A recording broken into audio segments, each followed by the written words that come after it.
Hello everyone, welcome to the RPDL Platinum Division Power Rankings.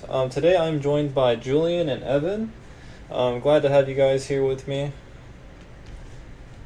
So honestly, right off the bat, I'm super excited to be talking to both of you again. Evan, our newest mod, if you guys haven't seen in the server, he's been putting in a lot of work for this document and Power Rankings in general, and then Julien always puts in a lot of work, so I just want to say thank you guys a lot. Jumping into Team 1, though, right off the gate, we have the Melbourne Mantines, coached by Luigi. And strong number one pick, as usual. Started off with Magirna. This is very common within the league, and we've seen it countless times in the past couple divisions, or seasons, I mean. As far as like stats go, this team is very bulky. It has a lot of very bulky Pokemon, as you can see, defensively and special defensively. A couple decent speed tiers, but it's not the fastest team. But that can be managed for the most part. What are your guys' thoughts? It looks like a really great, strong, and extremely versatile team. The only issue I have with it is that the two fastest Pokemon are base 100 speed. At least it has a really strong Stab Airstream user with Braviary, who could also just set up Tailwind. I'm not a huge fan of Marowak being the slowest Mon, well, apart from Togetic, so it can't use Trick Room very well against like Snorlax and all the other base authorities. But it's definitely a threat, just being able to set up TR. Also, a flying Redirector with Togetic is great with the Magirna, Incineroar, Entei, like a lot of ground weaknesses. So Max Drake would otherwise be a huge problem.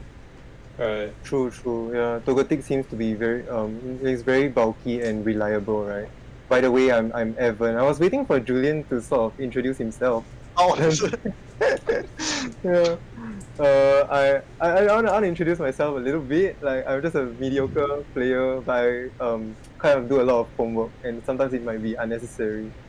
Alright, so talking about this team, I feel like it can be, it seems like quite the unconventional Magirna team, because some Magirna teams want to either commit hard to Trick Room or try and introduce a fast mode. Because this fast mode comes in the form of Braviary, and then maybe Palkia is not a restricted mon that we usually see paired with Magirna.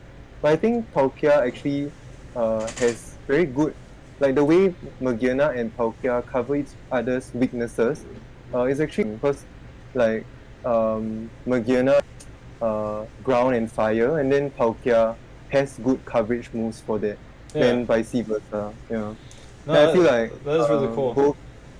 Both the Fire Water Grass and the Fantasy Cores are present, and then like you said, the mons are generally bulky. However, they do not threaten a lot of offense from the get-go, I think.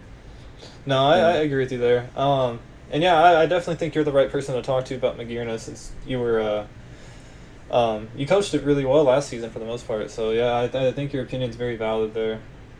I see. Okay, that's interesting, because I do have some notes with regards to Magirna, because this team sort of has like good tools for damage reduction and positioning.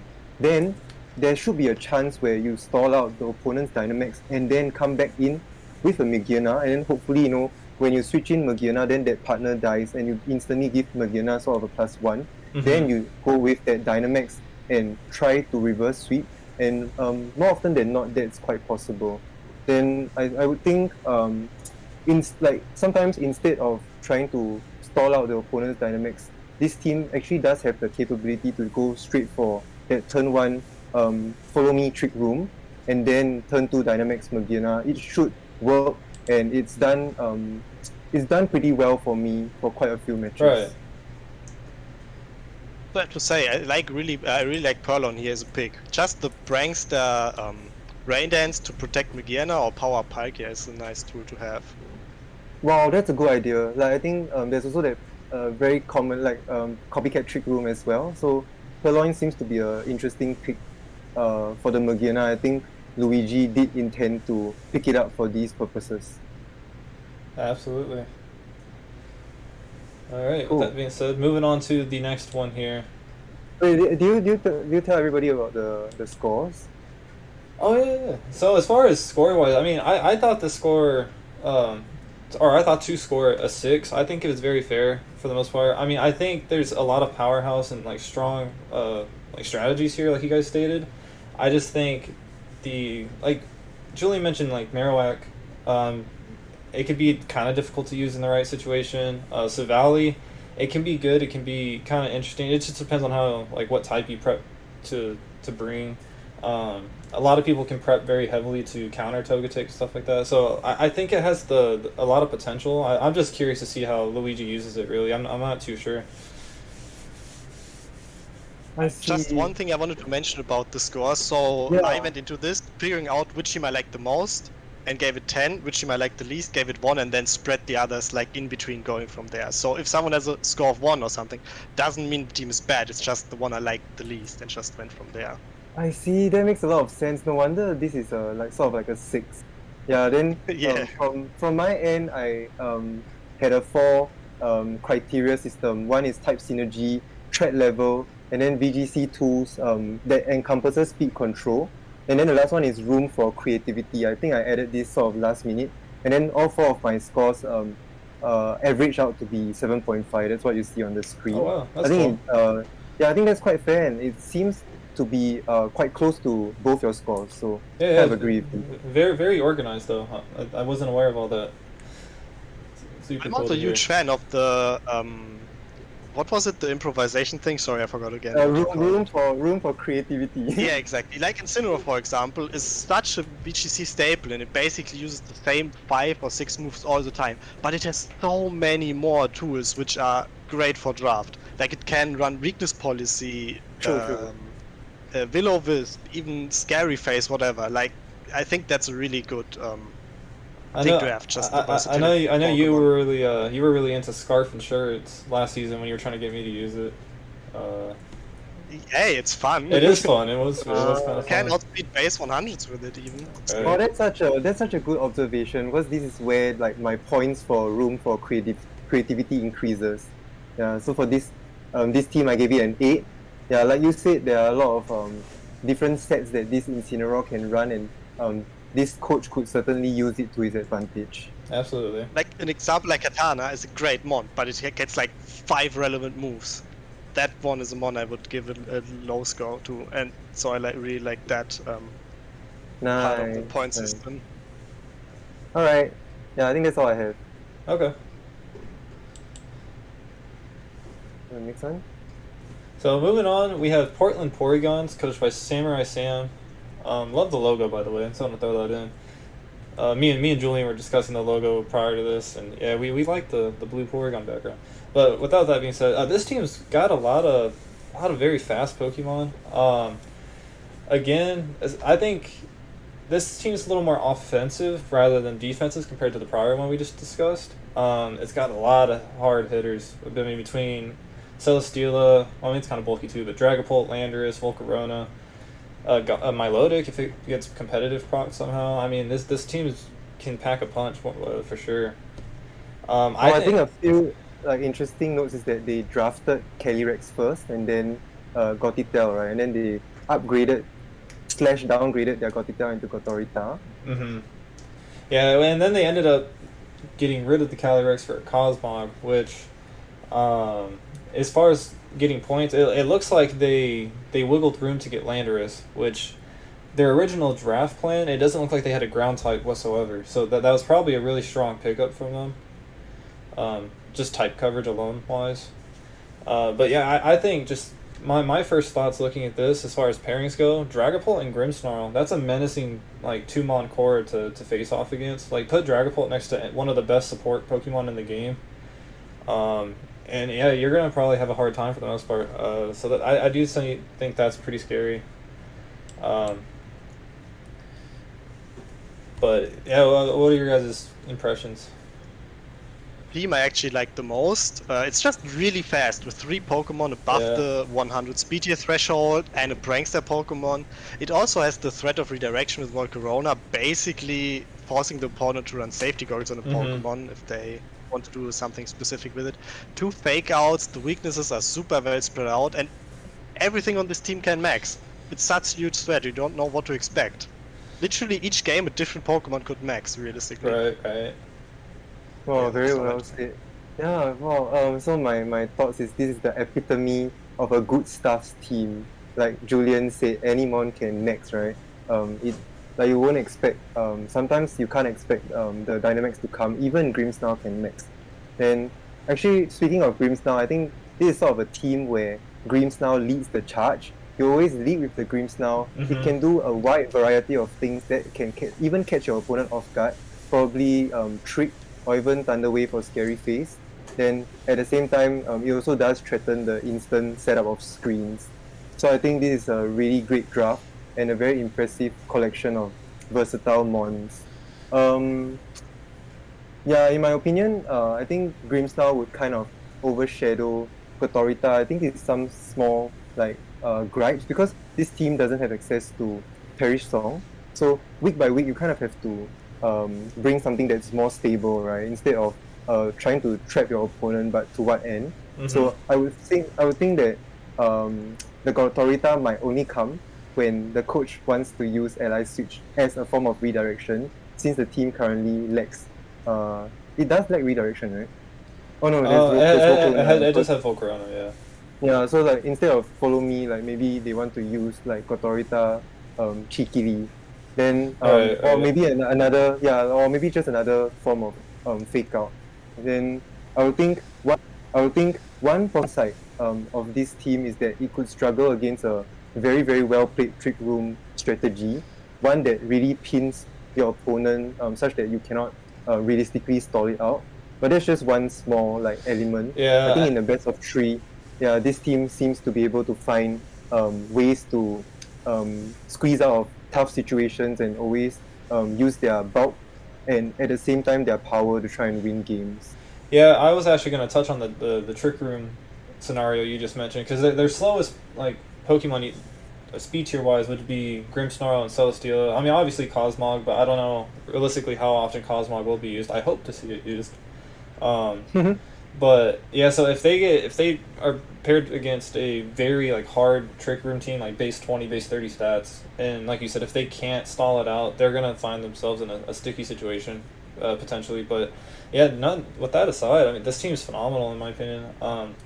And like you said, Grimmsnarl, you can pair this with anything, and there's so many different ways you can to benefit any of these Pokemon to bring the best out of them, I guess you could say. And even type-wise, looking at the type chart, they don't have any massive glaring weaknesses. It's very well balanced. Several immunities. I mean, not much more you could want, really. Yeah, that's true. I think based on my VGC experience, Grimmsnarl Celesteela has been doing extremely well towards the end of Series 9, so this should work super well for Sam over here. Yeah, for sure. So yeah, I think this team's very deserving of a solid 9 for myself. Yeah, overall 9.1, very, very strong. And I think the team kind of got stronger based on those grace period trades, don't you think? Yeah, I would definitely agree that I think the trades are very strong and very smart decisions. Yeah, nice. Sorry, move on. Alright. Cool. Team 3, we have myself. So I am the coach of the City Salamences. So my kind of initial thought process this season was I just wanted to draft a bunch of Pokemon that I just really enjoyed. So if you look at my initial draft order, I had Cinderace, Moltres, Comfey, Suicune, some of my favorites of all time, and I've drafted them several times in the past. But once the draft ended, I was kind of disappointed with just my toolbox and the things I had access to. And so plus some mid-draft snipes and whatnot kind of threw me off, so I was just impulse picking stuff. And yeah, so I took probably the most advantage of grace periods than anyone else did. I used my 5 grace trades plus 2 of my seasonal trades, so I'm only down to 3 trades left for the rest of the season. So I completely flipped my team 100%. So I do have a very staple sand core, but now I also have Tapu Fini for terrain to prevent status burns and whatnot on my physical attackers, and I have Zapdos to cover the water weakness I had. And then yeah, so I I'm happy with the team. I don't have a lot of opinions on it just because it is mine. So I am curious to see what you guys say about it. Well, the first thing I have to say is I really wanted you to draft Thunderous instead of Moltres, and I'm so sad to see him on the team and Zapdos instead. 11 base speed difference. There's so much. Yeah. But yeah, generally, I like the team. It's really fast, which is what I like. I want as many Pokemon as possible above the base 100 speed threshold.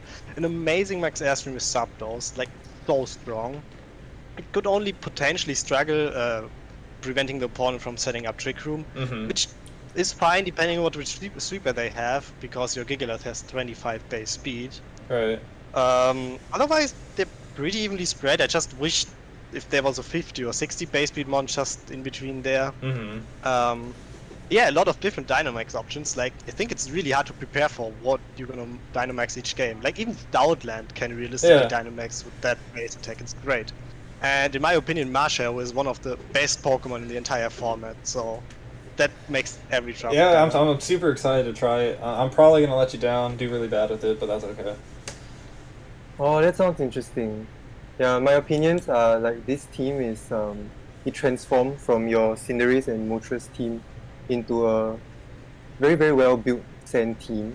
And like, you know, in life you kind of have to buy insurance policies. Yeah. So my opinion is that this is a Sand team that diligently bought a lot of good insurance policies after that grace period trade in the form of like Tapu Fini, like you said.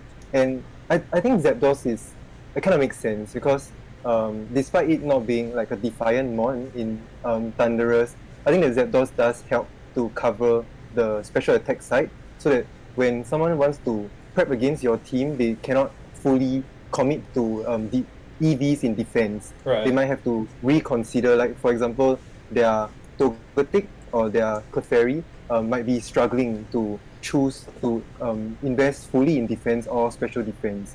Then I think this team has a lot of flexibility, like you guys said, to either go fast or go slow, and that's really crazy. I think the Gigalith kind of helps more than Tyranitar, and that's a really good pick.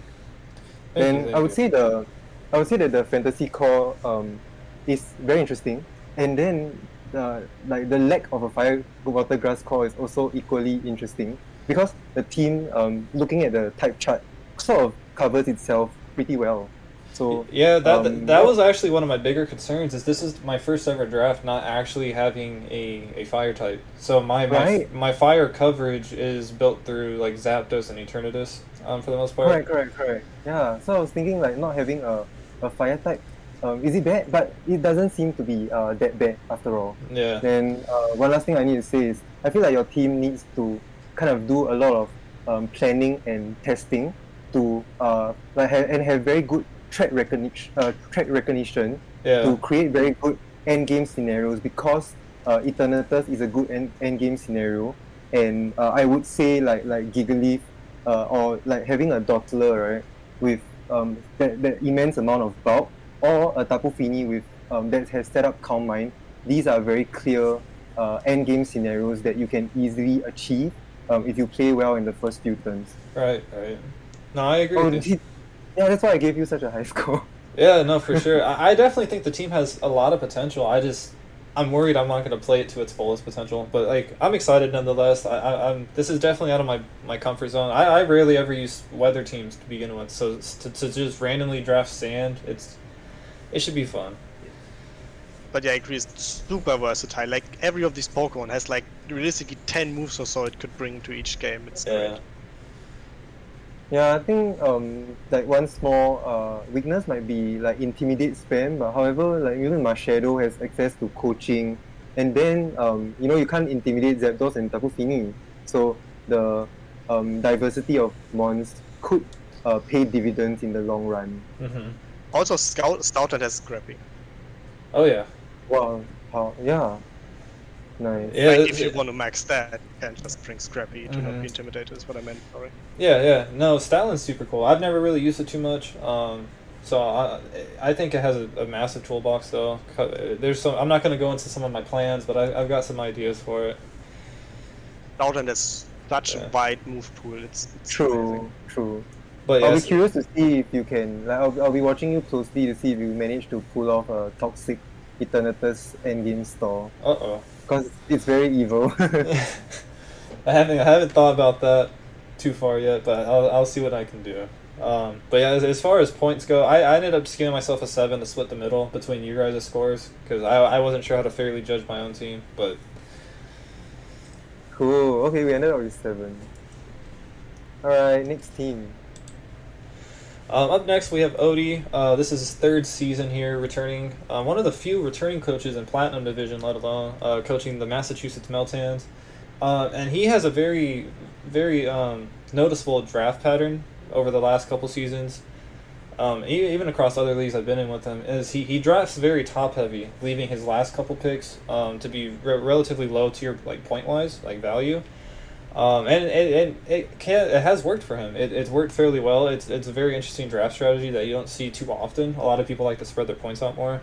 But yeah, pick 1 went straight off out of the gate with Volcanion. It's a very powerful Pokemon. It did very well. It dominated last season. I want to say it finished kill leader in Diamond and Pearl Division both last season. So yeah, with the right support and setup and positioning, that Pokemon alone can sweep games. I think he has that. He has the Trick Room mode with Porygon 2 or Tailwind with Whimsicott. And he has some other small cores built in within there, like Beat Up, Arcanine, etc. Speed tiers, he's had a couple that break the 100 threshold. But I just think this team is very offensive. I mean, with Mewtwo, like Rillaboom, Urshifu, like everything, a couple like, I don't know. This team is very scary. I'm not looking forward to battling it myself.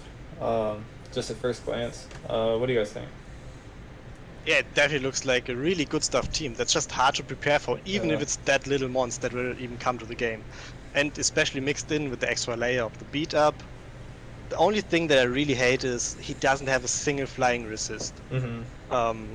And going back to the Volcanion, I'm looking forward to see what he does with it, because as you already said, it went 26 and 10 in Pearl and 38 and 9 in Platinum. It teared through last season. Mm-hmm. Oh wow, that's super impressive. Yeah, and not forgetting, right? OT is the current season 3 Platinum champion. So coming, like, I think should be coming back very, very strong. Hopefully he can pull off some extremely good performances. Like Julien said, I think right off the bat there's an extremely concerning weakness, as you can see from the type chart, to flying types. Was that 4 weak to flying and then 3 weak to flying and 0 resist. Mm-hmm. So and additionally, what's interesting is this team does not have stab, electric, rock or ice moves. Right, that's quite crazy because you do need these 3 types to sort of combat opposing fire types, and this team does not have like even a single stab move.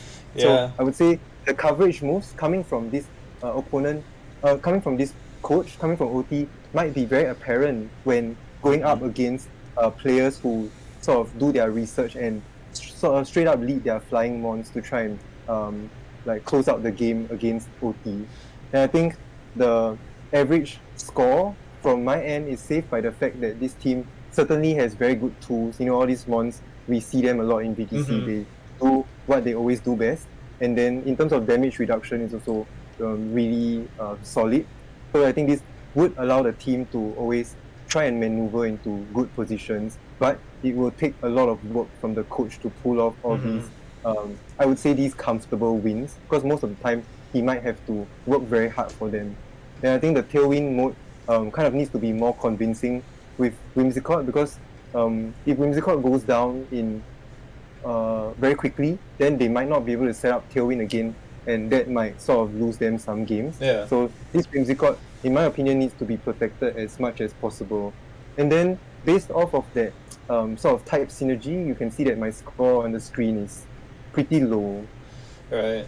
Yeah, I went ahead and rated it an 8, which is like, it's still really high. Very, like I said, very strong team. But like you said, I think this team's going to take a lot more work from the coach and how they use it, because some of these Pokemon aren't the most versatile, like Rillaboom, Urshifu, for example. They're pretty linear, like straightforward. And then just a couple of small things we didn't touch on. You mentioned like the rock, electric, and ice stab that they're missing. They also don't have a steel type with like max steel spike stab or anything like that either. So that's another flying resist that they could have had. Also, we didn't mention Togepi at all. So they do have redirection, like with Follow Me. I'm not sure how often that'll be used, but just wanted to throw that in there. It also helps a bit combat slower trick rooms than P2 with after you. But what I want to say is I first went through all the teams and rated them, and later made my write-up for something to say. And I didn't realize the flying weakness when I gave it the point, so I'll probably deduct a point, or maybe even 2. But it's still a great team, the flying weakness is really bad in my opinion.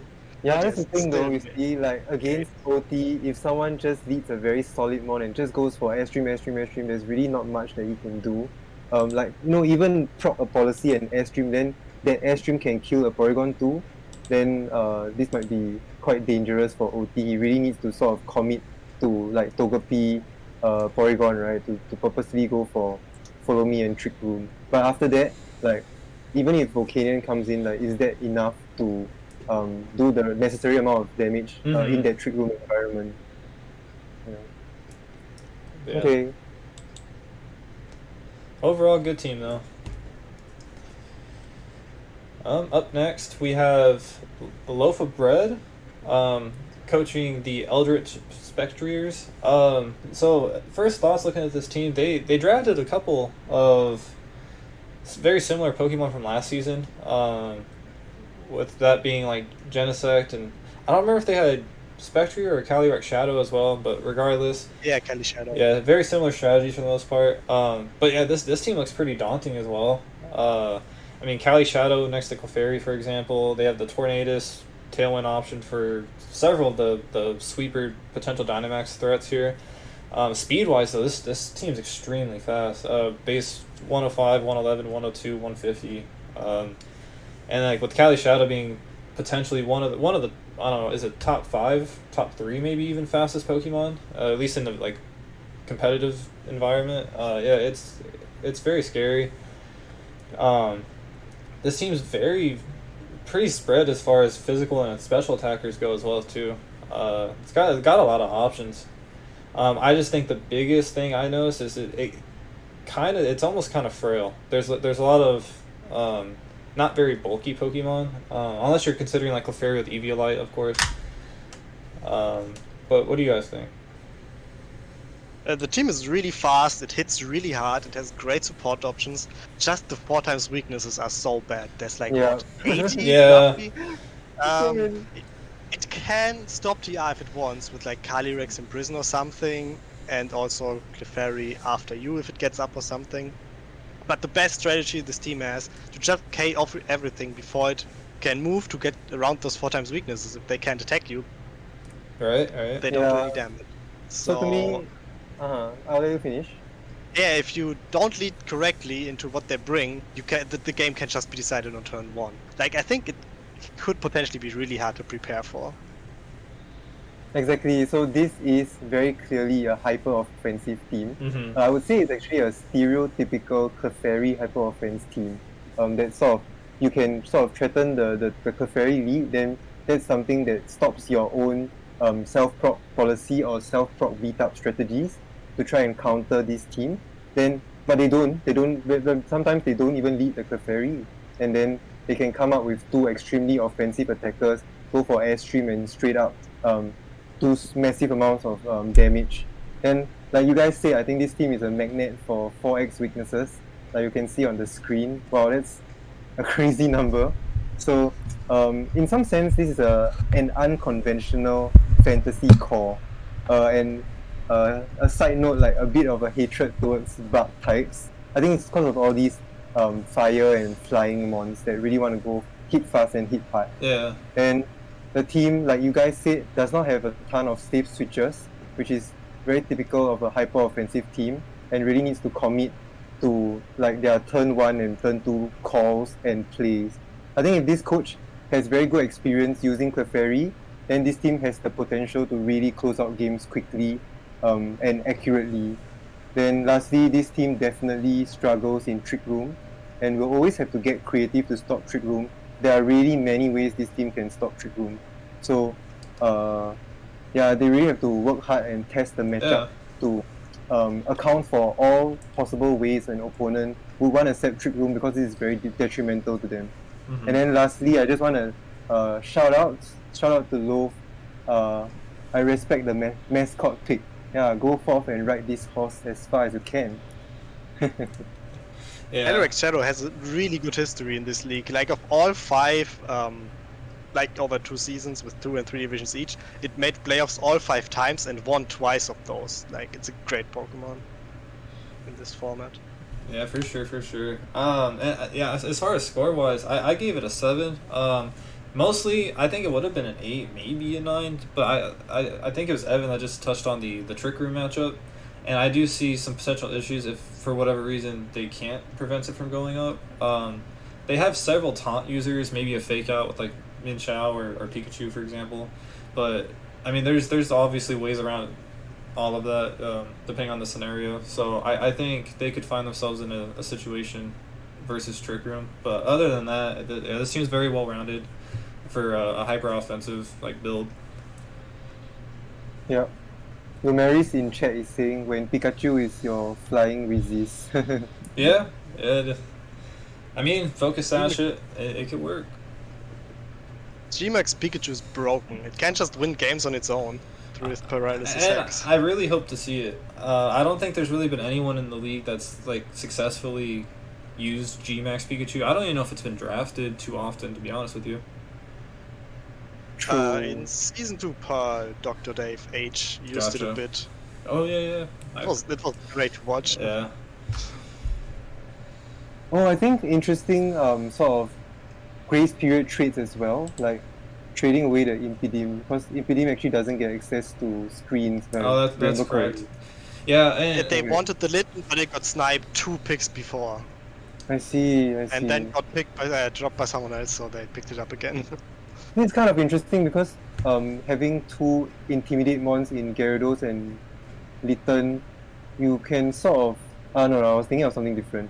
I was thinking you can sort of unlock like Moxie Gyarados, maybe. But then again, I would think it's important for these Gyarados to sort of carry Intimidate for this team because it's so frail. Right. Yeah. Okay, shall we move on? Yeah, we can go. Let's go. Alright, so up next, my good friend, Holy Jigglypuff, coaching the Roanoke Riolus. And I know everyone's going to look at this team and say, what the heck am I looking at? He is known for drafting very obscure, almost unconventional drafts that you wouldn't think would work. This is definitely, an original team that you've probably never seen on, any other person's roster for the most part. But he does well with them. All the 2 seasons he's played, he's made it to quarterfinals with very similar teams to this. So definitely don't underestimate him. I just want to throw that in there. Speed tiers wise, he has a very fast team. Base 50s being his lowest, and with Calyrex Ice being its Trick Room setter. So this is another potential match or team that could struggle against Trick Room. But nonetheless, I mean this team does have a lot of toolbox options. A lot of, like I said, with the Pokemon being less common, it could actually be very difficult to prep against because you have no idea what he's planning with the good majority of the stuff. I think the biggest downside is this team's not very bulky. On the special side, special defense wise, it has a couple Pokemon that can tank some hits, but physically it's very frail. But I'm very interested to see what you guys think about this one. To me, this just looks like a weird absolute pile. For example, the Sun with 3 Fire Weeks and a Water, it's super special attack reline. But I have to say, I just pulled up the stats. In Season 1, his circuitry went 17 and 6, and in Season 2, 29 and 14. It's one of the kill leaders in the division. It's fantastic. But yeah, I'm just gonna let Evan go because I wouldn't even know how to prep for this team. Yeah, I have a lot to say for this team. Oops. Kind of skipped my slide. So, this is such a crazy paradox of a team. Think about it. In DD Male, it clashes with Prankster from Meowstic. It clashes with Fake Out from Salazzle. Ninetales clashes with Keldeo. Because Keldeo usually wants to hit fast with special attack, special water moves. And then Calyrex Ice clashes with a crazy roster of very speedy mons. So I think this team, like you said, really needs a lot of creativity from the coach, and I'm pretty sure that Holy Jigglypuff is really capable of doing that based on his track record. So you really need to get creative, sort of figure out the matchup and then Dynamax the correct mons to really steal games. Not just steal one game with one mode, you steal 2 games with 2 modes such that your opponent has no answers for it and really cannot catch up. I think it's a very valid strategy in draft that cannot be underestimated. Then, especially with that Dynamax factor. So I can really see it happening because of, I would say, like Prankster from Meowstic that causes a lot of disruption, and even Salazzle has a wide variety of useful moves that can help the team, especially on the special attacking side. Like Julien said, his team is really screaming special attack. Then I would say Rotom more, or some extent Bellossom with After You. Then the coach needs to work really hard. Then personally, I would feel extremely uncomfortable using and piloting the team, because it's like building my own airplane or like my car in a derby and then trying to jump off a cliff with it, not knowing whether it will work or not. Yeah. So lastly, the only saving grace is that this team has an extremely impressive high average base stat total. But then again, don't be deceived because most of these stats come from special attack. And you can see this. The special attack column is full of blue. Yeah. Yeah, one thing I did want to point out, which I didn't really notice this until I want to say a couple days ago, but Julien showed it to me. This is the first time I've ever seen a extraordinarily large bug weakness. They have 6 bug weaknesses, and that's not common in draft. And let alone, I mean, I don't even know if half the drafts we've even gone through so far even have bug types to begin with. So that's very interesting. That weakness may not even matter. Makes sense. That makes so much sense. But yeah, Genesect was the only one at Volcarona. Right. Oh, yeah. But yeah, score-wise... Oh, go ahead. Yeah, I just want to say that I think knowing that Holy Jigglypuff knows how to use Circuitry, it does work because Circuitry's coverage moves always are able to catch your opponent off guard and work really, really well. And once Beast Boost gets going, I mean, it just steamrolls at that point. So yeah, you just have to be careful from that. But yeah, score-wise, I gave it a 5. Like I said, like biases aside, like he's my friend and everything, but just like looking at the draft on paper, I think 5's a fair score, but I think his skill level with this team is going to be a lot higher than that. So yeah, this 5 really means nothing in my opinion. I would go 0-16 with this team. This is an absolute pie. But I wanted to point out this though. Unfortunately, this is the first time he didn't pair the circuitry with the tailwind. Right. So I don't know if that will come back to bite him or something. Well, chat is saying that Bug will be a good tech to sort of drop special attack in terms of max Flutterby and Struggle Bug. I think Volcarona will sort of do great work against this team. So Holy Jigglypuff needs to work super hard. Yeah. My score is 5.5, right? Because I am a good proponent of coming up with extremely random techs. Some people would call that cheese, but I call them strategies to catch your opponent off guard and steal 2 games in a best of 3. I do respect the player by giving this score because my criteria adds this section called room for creativity, right? If I myself can think of creative ways to use this team, I think with good research, I think this coach should be able to do it too. Yeah. Yeah, just having such a wide variety of tools to adjust to each opponent is a really good thing to have. One thing I kinda wish it was if Zoroark got beat up. Like, I think it looks like it should get it, because that would be such a surprising lead. Keldeo plus something that is actually Zoroark and it suddenly beats up. Yeah, unfortunately it doesn't learn, right? It doesn't learn. No. But what's interesting is that you can disguise your Zoroark as a Salazzle and threaten the beat up. Then they hard, right? They hard target the Keldeo, but then you switch out and do something else. Then in the end, maybe the Zoroark Dynamaxes. Like you see a fake Dynamax from a Salazzle, but actually it's a Zoroark the whole time. That could be or quite the other way crazy. around. Disguise it at Keldeo and have Salazzle with Fake Out next to it. Yeah. Okay. Yeah, that's all. Go far, Jiggy. But yeah, I look forward to seeing his gameplay for sure. Oh yeah, I wish to see some games with that team. So up next we have DanChunk7 coaching the Romford Typhlosions. Here we go. Yeah, I'll say this team, man. This team's terrifying. Of course, so like Kyogre's won. If it didn't win, it's gone very far in almost every season in this league's history. So like, I don't want to say this team's scary just because of Kyogre, but it definitely carries the intimidation factor there. But yeah, round 1 pick with Kyogre, and then followed up by Victini, which I do think that's an interesting pairing. That was my one kind of like question, is like drafting a fire type mythical paired with a rain team. So like you have to use that correctly. But aside from that, I mean, they have like Tapu Koko and Regieleki for like Rising Voltage Span, very fast Pokemon. Well, Regieleki being the fastest in the game. Sableye for support and like fake out Trick Room, stuff like that. With Prankster, Quash. I think Quash can come up in some circumstances.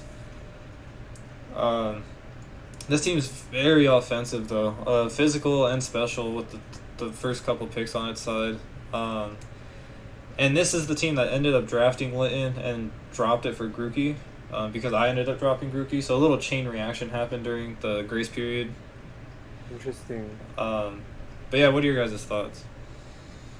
Team looks absolutely amazing. There's really only a few things I don't like. Like you mentioned, Victini, its strongest attack gets weakened by the rain. Mm-hmm. It's still great here. Also, Eleki and Koko, two really expensive electro types that just get walled by ground types. I would have rather seen only one of them. But again, the ground types also get scared away by Kyogre, Mamoswine, and Serena. So maybe it's just cool to lead both of them and have really strong electric attacks. Victini's ability, just making Origin Pulse more accurate, making Electro Whip always hit, is also just nice to have. Just one thing I wanted to point out, Kyogre is the all-time kill leader of the entire league, like over all divisions and seasons combined. It reached 99 kills to 55 deaths. It won 2 times undefeated. It's an absolute beast. Oh my gosh, 99. Well, Chat has a lot to say. Chat says Koko and Eleki is actually a very good combo, so we would see, like, time would tell whether these two expensive picks do come true for Dan.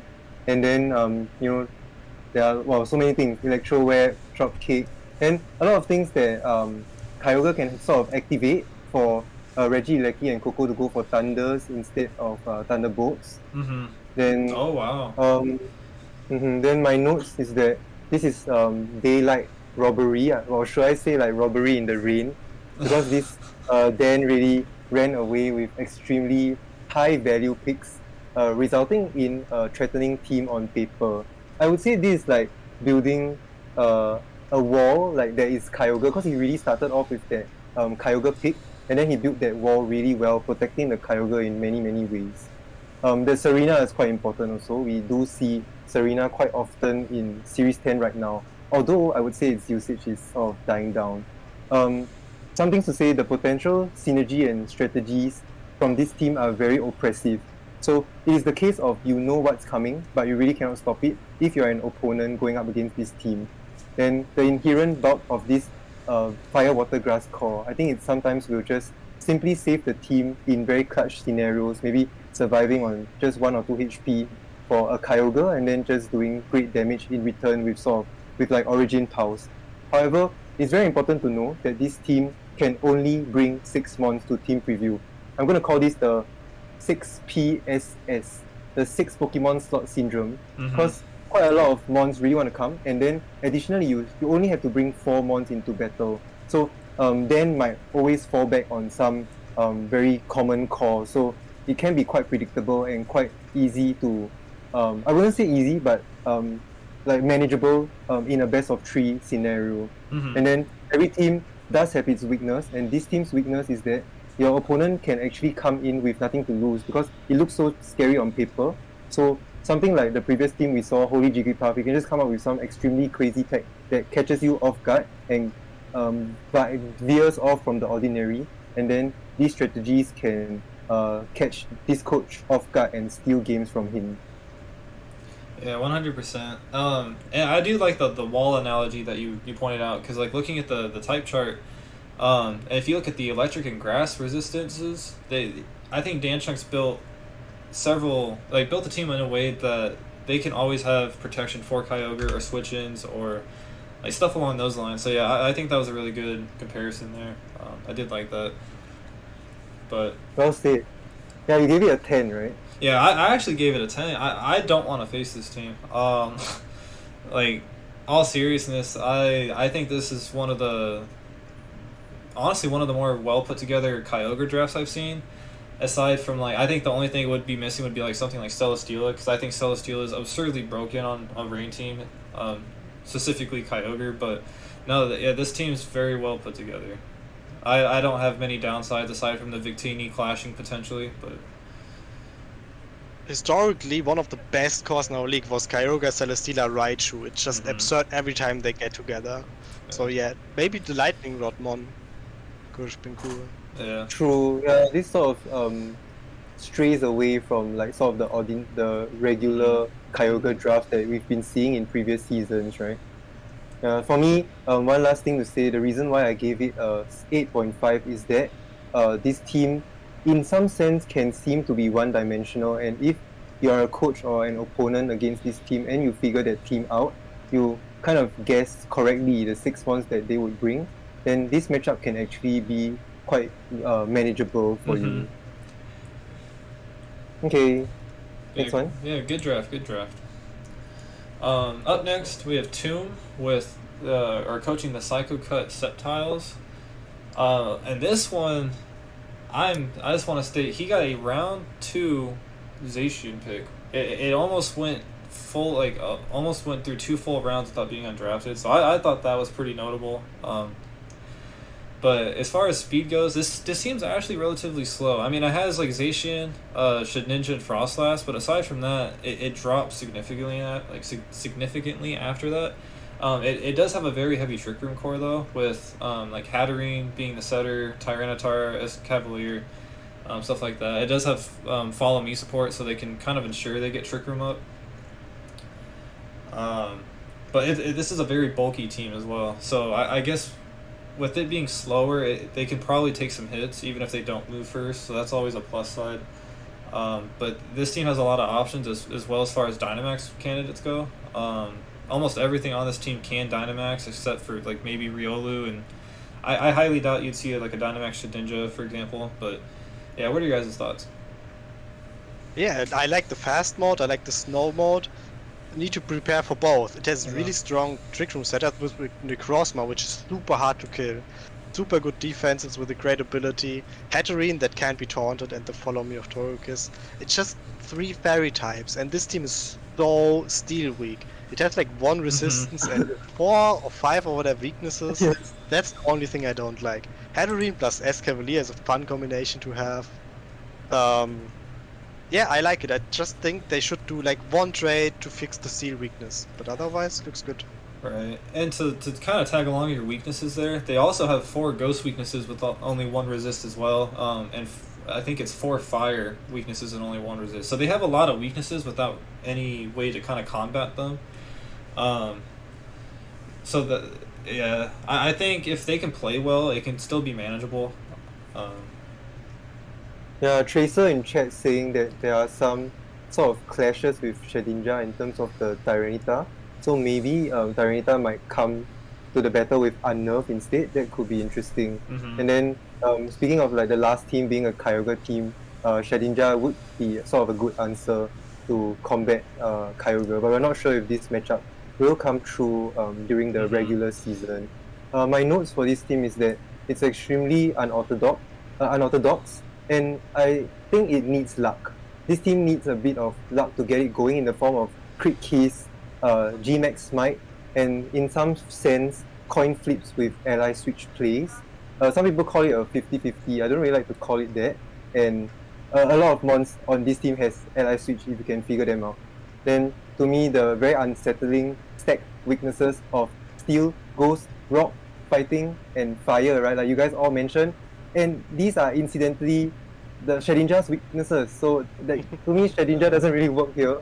And Soak will kind of help the Shedinja more than Magic Powder, because I kind of vibe with this coach picking up Hatterene and Shedinja, but like ultimately you still give Shedinja psychic type that might not be useful, knowing that this team can fall prey to dark and ghost moves as well. Then I think the mid value picks of this team to me don't seem to gel well with each other. Like the modes seem to be quite one-dimensional. You really need to go follow me trick room. You really need to go copycat trick room, or somehow just Dynamax Tyranitar on turn 1 with Togekiss's support.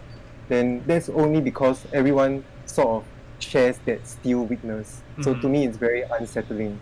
Then this is also another team that I will feel uncomfortable using. So yeah, like I have so much to say. I said like you can show up with weakness policy Sceptile. You can show up with coaching Riolu with Sceptile, or Scarf Zation, or maybe like coaching Riolu with physical Hatterene. But then personally, when I use it, I'll be sweating before each match because I'm not confident if I can pull off these strats successfully. Yeah. And lastly, I just respect the sort of. Lastly, I just want to respect the mascot pick because I really like mascot picks, and I'll sort of go off at it like whenever I see one. So picking up your Sceptile, hopefully it works well for you because Tomb, I've seen Tomb play in other draft leagues and they always pick Sceptile. So I really respect it picking your favorites, and especially when you submit a name first and then in draft you still go and look for your Pokemon and pick it up. Right. No, that's super awesome. Top 12 last season, going 9-7 is probably not expected of Sceptile generally. Yeah, not bad at all. And I do want to say, I mean, it has a lot of things going for it. It has a really, really good move pool. If I'm not mistaken, it can run special or physical, depending on the situation. So, yeah, I mean, I hope it does well. But yeah, as far as score-wise, I did give it a 3. Like I said, I think there's just so many weaknesses and ways to kind of play around this team. I do think it's a very interesting draft, and I think it can be well, but as Evan said, it's almost luck-based. Like, a lot of the strategies aren't 100% successful and can easily be kind of maneuvered around, so.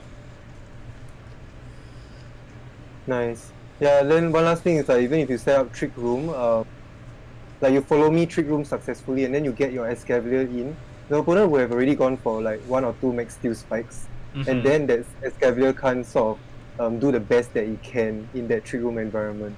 Really quickly, I gave it 4.7 because I'm usually more lenient, and I do think that this team does have that inherent power if set up correctly in the correct speed conditions, and hopefully Toon can sort of go far and win some games. Yep. We saw at least one team without a steel type so far, so that's a good matchup probably. True. Alrighty, up next. I'm not sure how to pronounce your name. I'm just going to say Josh. Coaching the Marvelous Murkrows. I like the logo, by the way. And this team, this is another one that honestly, it's very, very bulky, very defensive. Looking at stat lineups. It's another Rancor with the Politoed and Kingdra. Zapdos, Tapu Lele, and Melmetal. This team honestly, it packs a punch too. And it has Trick Room or Fast modes. They don't have anything that breaks the base 100 threshold or anything, but Swift Swim Kingdra, I mean, it's a phenomenal speed tier for the most part, with good max airstream coverage to boost everything else's speed. So, I mean, overall, there's not a lot of bad things here. What are you guys thinking?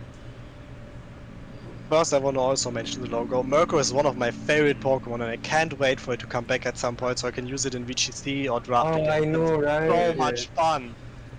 But yeah, it can go really fast. I mean, it only has one fast Pokemon, but I mean, realistically, you can Scarf Lunala, which Evan did at least once last season, and it worked out pretty well. Kingdra is super fast in rain. And Slurpuff, I forgot. No, okay. Yeah, Lele, okay. He has an Unburdened one too. And I think it learns String Shot if I recall correctly. So he can go pretty fast if he wants. And super slow with the Melmetal, the Among Us. The speeds are really well spread out. Slowbro is a fantastic Trick Room setter. Can't be taunted, is pretty bulky. And then there's also the Lunala. Paired with Among Us or the Torracat Fake Out works too. I only don't like Umbreon and Rain. You just weaken your Pokemon so much. So they probably don't come together a lot. And if you don't bring Umbreon, you kind of have this Ghost weakness. Like, it's neutral against everything, and then 2 weaknesses. Like, could end up being problematic. But I like the team, it looks good. My one-liner for this team is when I open my Pokemon box that is titled VGC, then I close my eyes and I pick 10 mons, then I'll end up with this. You know? Because these mons are so commonly seen. They do have that trope of being very commonly paired together. For example, like Julien mentioned Lele and Slurpuff, then you kind of know what's coming. And in chat, like Lumeris is saying, like Rain and Psychic, this team seems to be restricted on 2 modes. So I think that's really true. I think this team also has 6 PSS, the 6 Pokemon Slot Syndrome, because all these pairings, they sort of have to come together, but you have to choose sort of 3 out of maybe the rest of the team, right, to form that team of 6 to bring into your weekly matches. So the coach might find it might struggle a little bit to find a solid team to cover every matchup each week. Then so it's sort of like a double-edged sword, right? So I would say if it works, it will do very well. But if the opponent does come prepared, and they do come prepared with the against the correct mode, like the rain mode or the psychic terrain mode, then there will be little room to sort of play and get creative, right? To recover from tough situations for this team, for Josh over here. Then that said, I still think that this team has some good type synergy and has good switch-ins. So it does make for decent leeway to maybe present a very crazy Dynamax option like Kingdra, but you bait your opponent's Dynamax, you force them to Dynamax first, you switch out your Kingdra defensively, stall it out, and then come back and with a very convincing reverse sweep strategy. So I have a feeling that this team will almost always fall back on Trick Room, because it's always safer to bring Melmetal and Umbreon into every match if you want to sort of play safe and not be so risky going straight for a Dynamax Kingdra strategy. Right. I think Melmetal will work wonders for this team. Yeah, I do want to kind of touch on the chat mentioned Slowbro. I do want to kind of put some more respect on Slowbro's name. I never really thought of it much being like as far as usage and viability goes in VGC up until I watched one of the recent I think it was like quarterfinals in your multi-battle league, and Slowbro walled everything, and like it I was astonished, and I almost drafted it myself just so I can try it out. But this team actually, it carries a very good toolbox for Slowbro in my opinion. Having redirection, you could even run physical like belly drum sets if it still gets belly drum. I'm not 100% certain on that. So like there's some really cool stuff you can do with Slowbro. Oblivious is good. Regenerator's kind of cool. If it's a long grindy game. So I don't know. A few of us tried it before.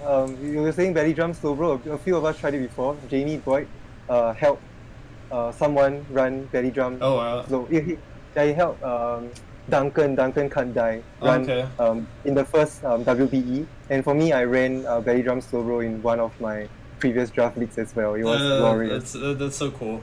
But yeah, so like overall, I think 7's a very solid score. I think, and look, I think Lunala is a fairly decent restricted within our format. I think being a Trick Room setter or Meteor Beam, for example, is one of my favorite moves in Gen 8, let alone. So having the redirection plus Meteor Beam option, I think is phenomenal.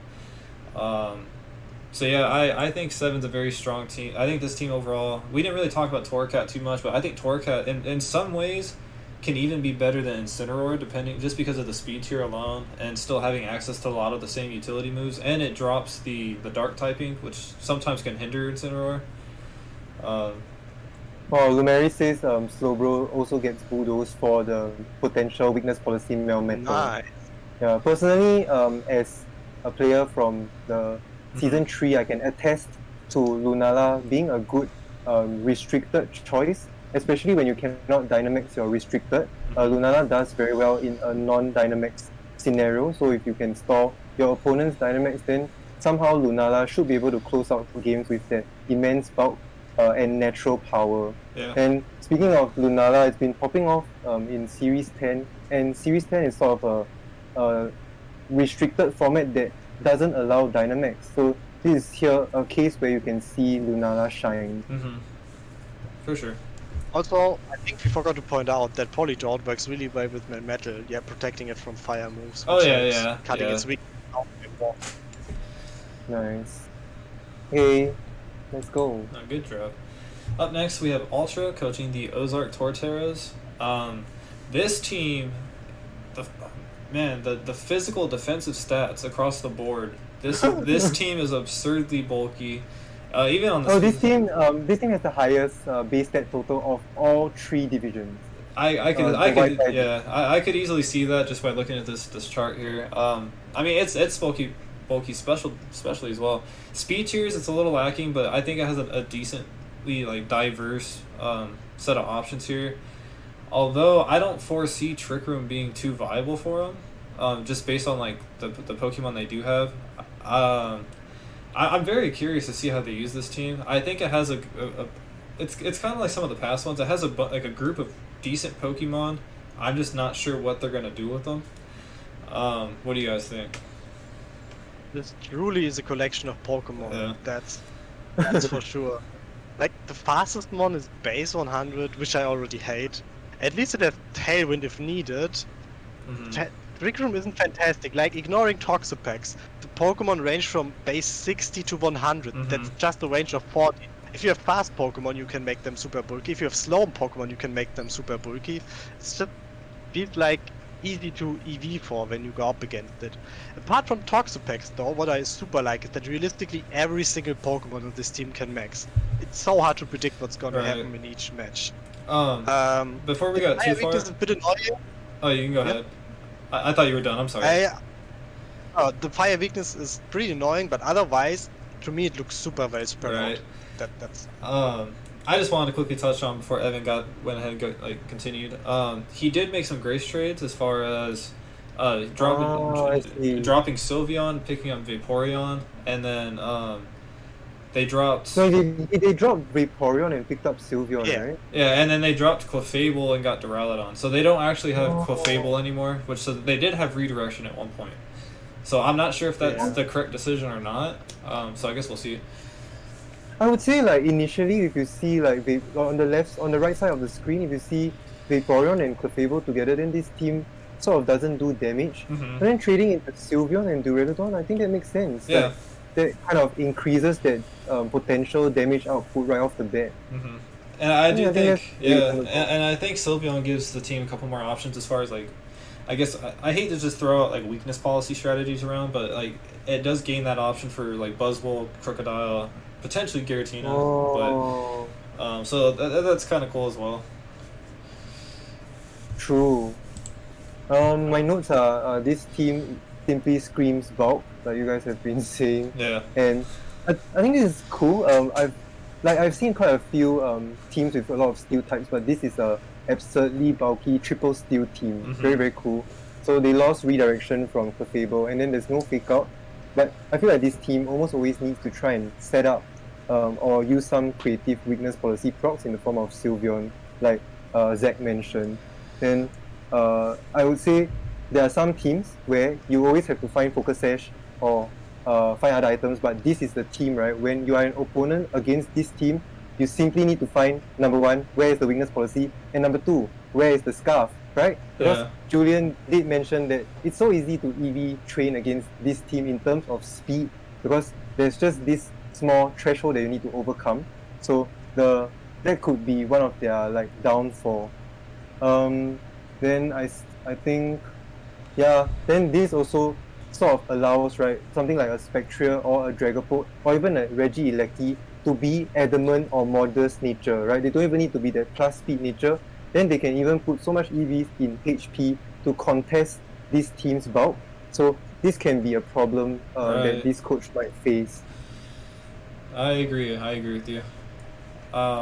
Looking at our ratings, our scores, it's quite hilarious actually. Yeah, we jump from like I'm like kind of in the middle, Julian's all the way down at the bottom, and then Evan's actually quite high. So it's funny to see, kind of where we stand on this. I do think this team could potentially pull some wins out, just out of sheer positioning and like potentially catching their opponent off guard with something. But I'm not sure. Yeah, it would all perform really well. Also, as far as I've seen, Ultra is a pretty good player, so I wouldn't be expecting if it even went 6-2 or something, just because of the sheer bulk and hard to figure out what is gonna max against you and stuff. But to me, it just looks like the worst team. I don't know, I just don't like it. I see, I see. For me, like, to explain this kind of weird high score like you can see on the screen, right? I think it's so interesting that we always meet in the middle with Zack's score. Alright. But a lot of things that I have to say, because I'm a very big proponent of like room for creativity and things that you show up like catching your opponent off guard. So there's so many things that like the Sylveon and the Duraludon trait unlocks for this team, and that makes this team like scary in practice instead of on paper. I think the Duraludon also sort of unlocks that Steel Spike body press tech that you can come up with. Then my first team that I created for Series 10 was Calm Mind Leftovers Giratina, because of just how bulky it is in terms of base stats. It worked out a bit, but it didn't really work out in the end. But I would say this team does have some good tools to help itself stall games. Yeah, you know, like Corviknight with a lot of with Roost. Yeah. And then maybe like Toxapex with Black Sludge. So this can be something to watch out for from Ultra. For sure. Okay. Up next, we have our fellow mod friend, Almonds, coaching the Victoria Buzzwole. New logo rebrand this season as well. I don't remember if he had it at the end of Season 3, but it looks nice. I like it. This team is almost the opposite. Well, not really. It's kind of the same. Another extremely bulky team. The defenses are just absurd. This one's a little more heavy and focused on the special side, kind of. But man, it also kind of suffers from the same thing of I don't know. It has a wide range of speeds, but it actually goes a lot slower than Ultras. The one we were just looking at. The fastest Pokemon's Dedenne, so it's not like offensively, it's not going to be applying much pressure. But having the staple like Torkoal, Venusaur Core, as you can see with Sun, Rotom Wash to kind of counteract some of the weaknesses, and then Sun also kind of counters the like ice types that could potentially threat Zygarde complete. And Zygarde historically has not done too great within our format because it's a Pokemon that benefits greatly off Dynamaxing and doubling its HP stat. Oh. So I'm very interested to see how Almonds is going to use Zygarde, but overall I think this team has some cool tools. What do you guys think? Oh, real quick before I pass it on to Julien, like the stats that you see on screen, right? This Zygarde is actually in that complete form with that double HP stat. Therefore, the average might seem a bit misleading. This average base stat total is a tiny bit more, but it doesn't change that much. Right. Also, he's allowed to bring Aura Break Zygarde, which could come up in an Evil Time matchup or something. Just want to point it out because it was not shown on the abilities. Like, he has that tool. Yeah. Oh. But yeah, talking about the team, the Mythical is unusable. The Restricted has been bad in our format, as Zack pointed out. But it gives him a ground type which he didn't have yet, which was probably the reason why he drafted it. I like the Dedenne because apart from Venusaur, it's the only fast Pokemon. So it has speed control is another, which is nice. I'm a fan of Entrainment. I think it's a fantastic move, but I don't think it will come a lot. Like historically, it's been so frail and bad and unusable in our league. But he has the best redirector possible. He has really good TR mode and TR setter. Like Follow Me plus Mimikyu is amazing. Yeah, it just does a lot of good standard stuff. I just personally don't like that kind of team. I do want to state, does Dedenne have Fake Out? I have no idea. No, it doesn't. Okay, so yeah, but it gets Nuzzle though. So okay, so I just wanted to state too, because looking at the draft order initially, Almonds had Liepard and Primarina prior, and then after trades they picked up Rotom Wash and Registeel, so they dropped their Fake Out user.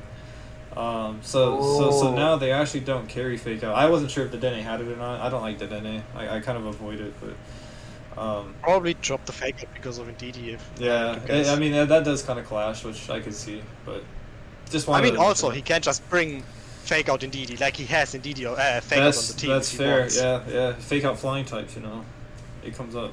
Or just bring your own tempo. There you go. True. But yeah.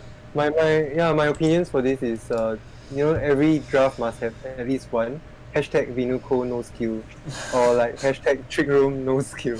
So, but jokes aside, yeah, this is one of the most standard Vinuco, like I would say it's called Sun Room, right? Yeah. Sun Room teams out there.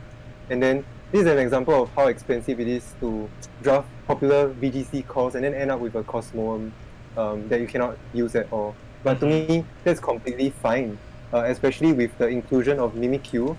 This team really presents impressive number of mind games from the get-go, from turn 1, their potential leads and the potential turn 1 plays. As such, this team can still operate without potential Dynamax option from like the mythical Mon. And then speaking of Dynamax, like the Dynamax options will sort of be obvious, right, in team preview, and that can be exploited. However, like Venusaur, Glastrier, Rotom, all these Dynamax options are so strong and so bulky that it might be even too hard to break through. Then, to me, if this coach preps in advance and comes up with unorthodox creative strategies to catch their opponent off guard, like veering off the common trope of Dynamaxing Venusaur in Sun. Like maybe you can Dynamax Venusaur out of Sun. Maybe you can Dynamax Mimikyu to catch your opponent off guard. Right? Mimikyu does have quite an impressive attack stat. Then they can like sort of steal games because opponents are always gonna come in prepared for your Venuco and your Trick Room Glastrier mode. Then to me, Mimikyu is the star of this team, possibly more than Glastrier, because Mimikyu has that so many useful support moves, and at the same time, like I said, it can just go offensive. Yeah, and I think Disguise is just such a good ability for a Trick Room setter. It's nearly impossible to beat O-Code, so you'd have to double into it, which, I mean, paired with Follow Me and DD, yeah, you're almost insured to get Trick Room up most of the time, which I do think is pretty good. And that's, I think, the biggest reason why I gave Almonds a 7. I think this team's very hard to break. Like, you can try to prep for, like you said, like the Sun and Glastrier modes, but even with good prep, you're still going to have a very difficult time trying to combat. If you go Mimikyu in, let's forget about Follow Me Trick Room, go for Follow Me Swords Dance, then Dynamax on the next turn. Yeah. It's so fast anyway. Yeah. Oh yeah, we forgot to mention Registeel that has been hiding at the corner. Oh, okay, so alright, you're 100% right. I can't believe I missed that. I actually love Registeel. It's one of my favorite Reggies. Probably right under Regieleki, but I think Registeel's more versatile than people give it credit as well. Like, most people expect just like Iron Defense, Body Press, maybe Amnesia, like type stall sets. But there's also the option to run like offensive Registeels. I've done it in past leagues with some success. Yeah. I've done Meteor Beam with like Thunderbolt and Dynamaxed it. So I did like a max special, like a modest Registeel. And that's super fun on the right team and like the right matchup. And like I said, Almonds has Follow Me, so he can ensure to get like certain setup off with Registeel. So, and I do think Clear Body's really cool. I'm assuming something on this team has Bulldoze. I'm not entirely sure on that. Like, Orko gets Voodoo. Yeah. So. Guess what? Venusaur gets Voodoo. Yeah. So yeah, it's a little faster. As far as like if we were doing like a Trick Room situation, but no. So I think Registeel has some potential to shine here and other ways than people would expect as well. So yeah, my score is higher because there's really room for creativity. Despite this team being like looking to be so common, right, and so predictable in some sense. And one thing quickly before we move on to the next team, this ground type weakness 4, it's actually very misleading because the Rotom. Rotom gets Levitate, I guess. Yeah, I was gonna point that out as well. But even then, having 3 ground weaknesses and no resist is still interesting to look at. But yeah. Nice. Alrighty, up next we have Smeg coaching the Augusta Altaria, or Augusta Altaria. Sorry about that. And looking at this is another team. Extremely wide range of speed stats. Zeraora being the fastest fake out user in the game. And then they have a lot of offensive pressure here. Very physically offensive with Yveltal. Yveltal's kind of mixed, but Landorus, Stakataka, Dracovish, and then Dragal is just kind of like their special sweeper in most cases with adaptability like Life Orb sets, for example. They do have Fungus for redirection, which, I mean, it can come up. Scrafty and Lando both give off double Intimidate, so they can kind of spam that. No, like, what are your guys' thoughts? This team can go so fast and so Yeah. slow. It's amazing range. Yeah. Like, I think it's hard to prepare speeds for this. I like it. The only problem is that the only TR set here is Taka. It can sometimes struggle to set it up, but if opponent tries to fake it out or taunt it to prevent you from setting up, and you just Dynamax it and go for attack, that's just a huge swing for you that can turn the match up. With 2 Intimidators and Snarls from Yveltal, you have so much damage prevention. Yeah, 2 Fake Outs, one of them being the fastest, apart from Ludi and Rain, or like something Scarf that goes for a Fake Out. 2 super strong Dark types, like Absol has such a strong attack, Scrafty is great next to Yveltal, deals so much damage. Also, it could even pull off a beat up with Scrafty to an Absol after you set up Trick Room or something, or Scarf Craft even or something. That'd be cool. There's a lot of different stuff. It's just hard to figure out how they piece Yeah, together. and- Like with the Fungus in there, and the Dido and the Dragalchi is super weird in my opinion. Yeah, but it looks cool. Yeah, I think Dragalge kind of offers the team a lot of coverage that it doesn't have otherwise. I mean, just having like a Dynamax. I mean, because off the time on this team specifically, I don't see Dracovish Dynamaxing often. Yeah. So you're gonna have Dragalge kind of gives you its only like max Geyser. It gives you max whatever the poison one's called, max Ooze. It gives you max Lightning because you're probably not gonna want to Dynamax Zeraora either unless you have some type of strategy with it. Just because it is kind of frail.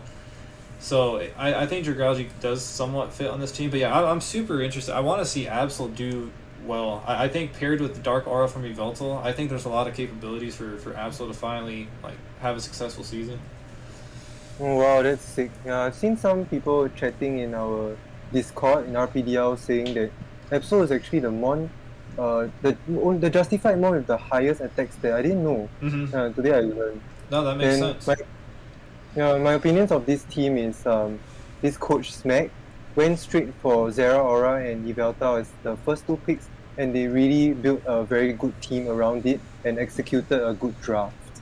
So because of the sort of like a team synergy all around, not in terms of type synergy, but I would say in terms of team synergy where there are certain good combinations that can come out from like pairs of mons that can be very innovative. So I would say that this team could be very lethal in the hands of a skilled creative player. Personally, I would use this team in a heartbeat because I can totally vibe with it. I think this should be my favorite team of this Platinum draft. And I think Right on. the major trait of this team, they demand so much respect, like a Stakataka or even the Dragalge or Landorus. Then, like I said, in all the previous teams, some opponents will just tunnel vision because they really have to sort of call correctly and match that turn 1 Dynamax. Then with so much, with this like intimidate options, damage reduction, you can always bait your opponent to Dynamax on turn 1 and then stall them up and come back in for a reverse sweep. Also, I think Yveltal next to Absol just sitting there spamming Sucker Punch could be really scary if you don't Right. have good resistance for it.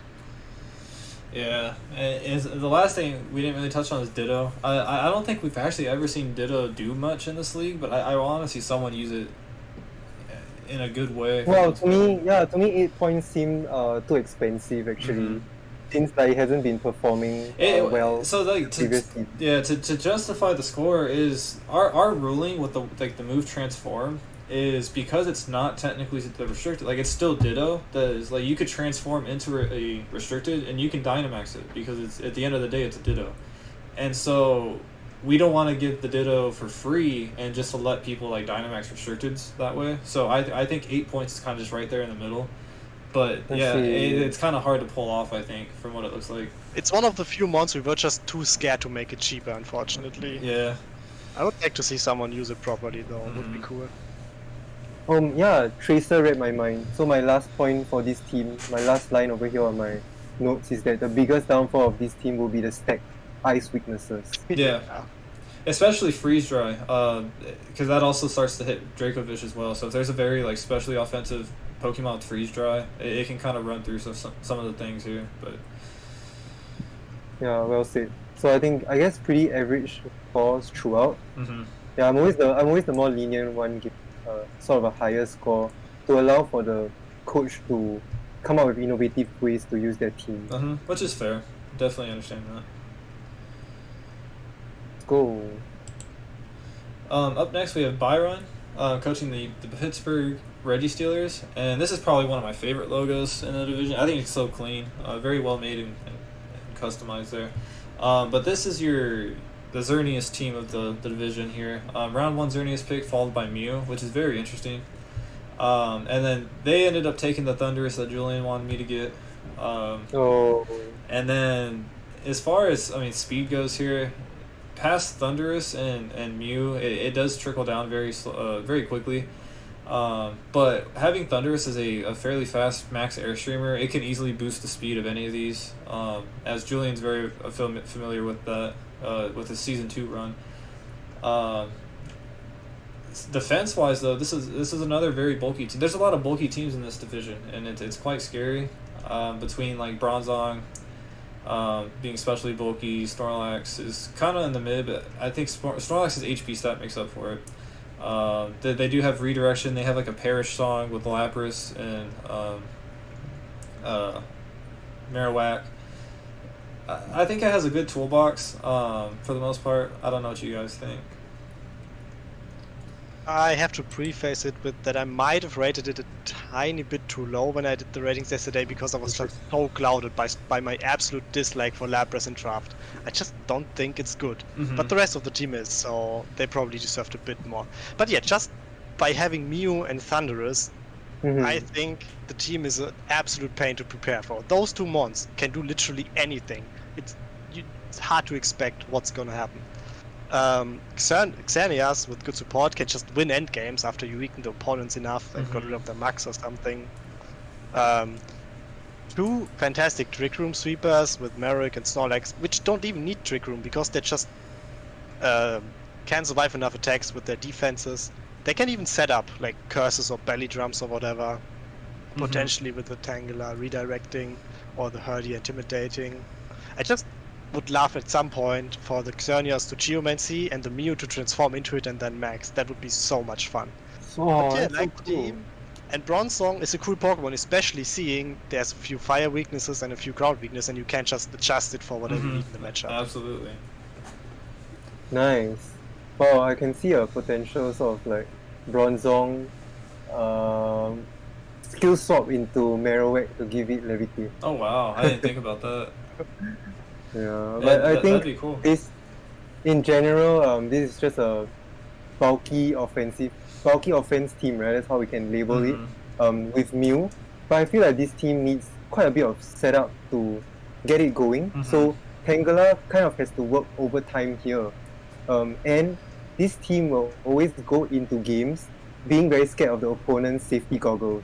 Because sure, you can threaten a range powder setup, or you can threaten sleep, but you never know which one on the opposing end has a safety goggles that can thwart your plans. Right. Then, like Almond's Venuco team, the dynamics options of this team might be very apparent in team review because you can only bring 6 and then you can only bring 4 into the games.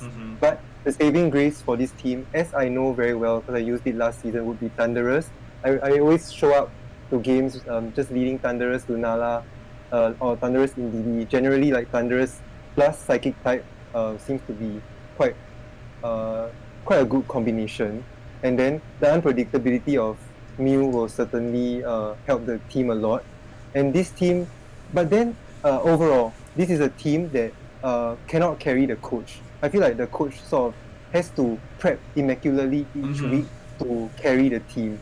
There are certain teams that legit carry the coach, like the Kyogre team that we saw just now. It's so bulky that even if you make a mistake, there's still a lot of room to recover. However, in this team, sometimes once the opponent takes a quick KO, they can kind of snowball against you. And then, to me, Julien mentioned like transform with Xerneas, but my hot take is that physical Xerneas will be quite glorious and exciting to watch because you have airstream support for Xerneas, and you can immediately just do damage being protected by Thunderous's Defiant. Oh, that's true. That's true. It's 131 base attack. Yeah. That's the same as Urshifu. Yeah, no, I think there's a lot of potential for that for sure. I never really Just crossed my mind. few moves. Like Close Combat, Mega Horn, like it gets really strong physical moves too. Gets a lot of coverage, yeah. Yeah, I think chat's saying when does Herdier even come?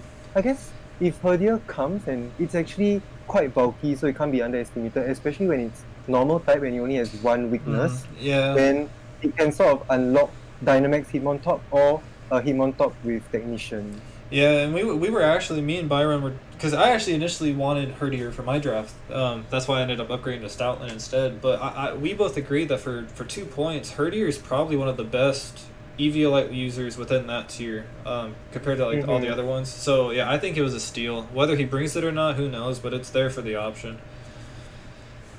Nice. It's good, but it would be better on a sand team. The speed here is just lacking. Like the charm is too slow, the snarl is too slow, the after you, and so on. It has amazing moves, but I think Herdier needs the sand somewhat. But it's still good, and like it can't just intimidate with Neolite, and it does its job. Does it at Like, it's least? still not bad. Does it get baby doll eyes? I don't remember.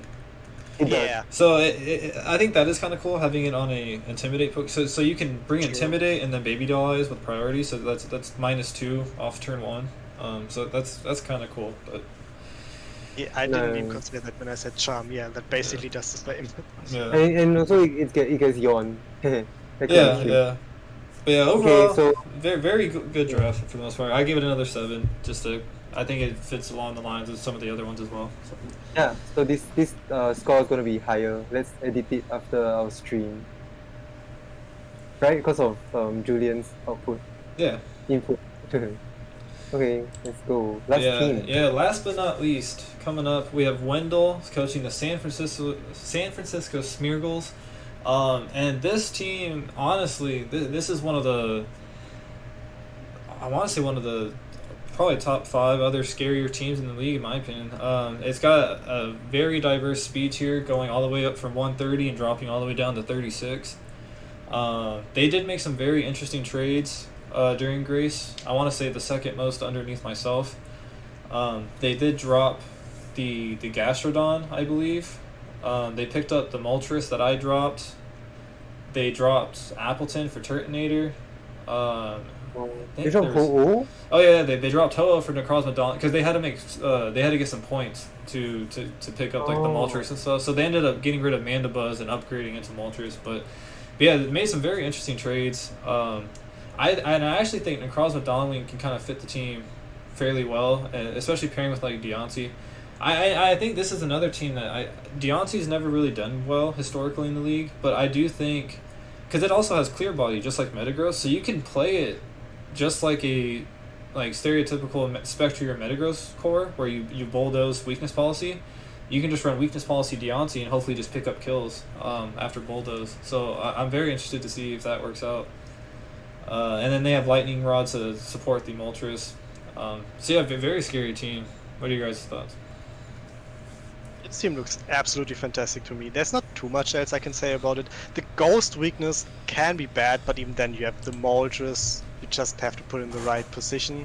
And Max Quake spam can be annoying because it hits a lot of things really hard and also raises the special defense against the Moltres and Spectrier and the Grossman stuff. But maybe if one Pokemon would be a little bit slower, like the Turtonator if it was like base 30 or whatever. Like that's just a tiny thing I would like to see, but team looks great. Jumping into the screen with all the type matchups, right? This team is a team that wants to come like all the abilities are fixed.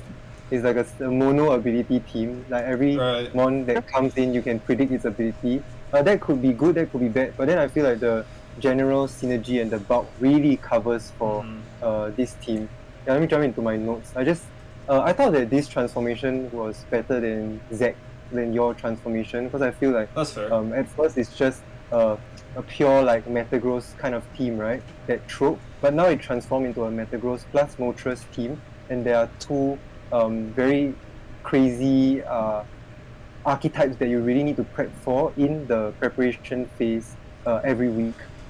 So to be completely honest, I have no idea what Necrozma Dawn Wings can do, but my gut feeling says it won't come often. No, Yeah, but I'm sure- it's basically just a bulkier Lunala with less offensive pressure.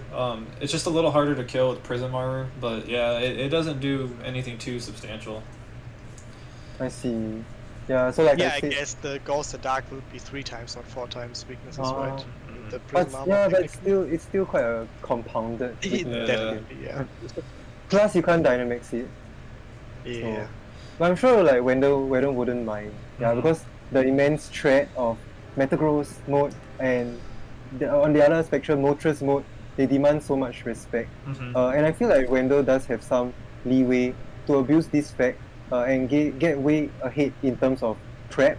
But this requires practice and finesse. Like you get someone to sort of practice the matchup against you because they would almost always want to bring the answers they have for Metagross or Moltres, and if you sort of figure out these answers beforehand and prep for these answers, you sort of read their reads, then you can certainly get way ahead in the game.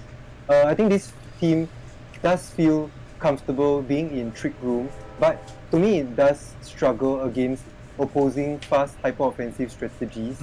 So and then you will always often want to give a sash into one of your mons. It doesn't necessarily have to be the Spectre, so I would say if you're an opponent, you just have to find that focus sash and play accordingly in games 2 and 3. Yeah, and I do want to add on too, like, adding to my statement about Deontay earlier, I think this is probably one of the best fitting Deontay teams we've seen this far, just solely because of his, they have 5 steel resistances, and so Deontay strongly suffered from just steel types in general because it's such a popular stab move or coverage move. So to being able to resist steel so heavily paired with it, I think is also something to know.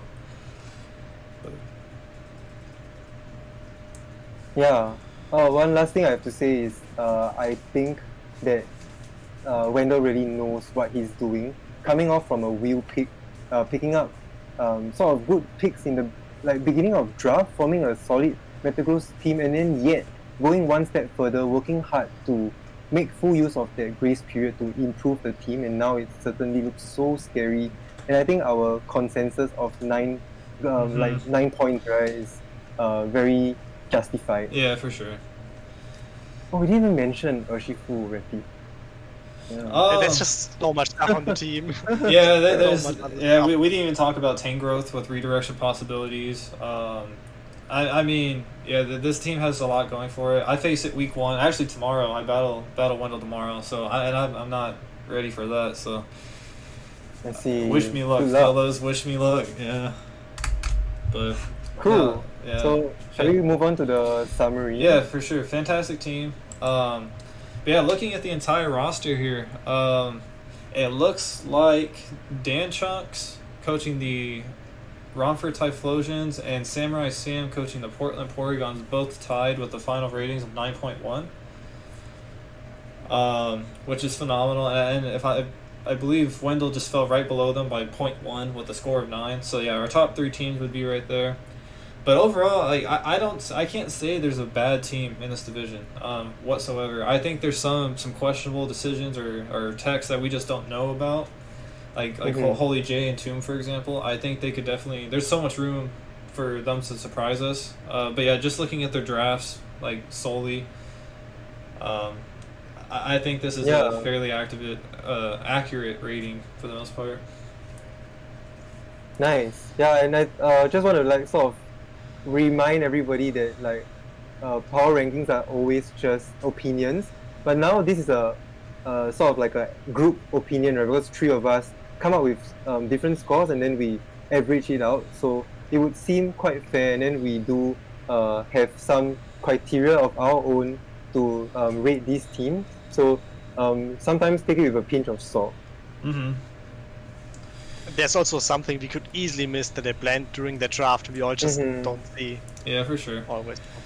But with Yeah, that, so yeah. I just want to say good luck and have fun to everyone, because I was in the Platinum Division last time and I really had a lot of fun with my run all the way to finals.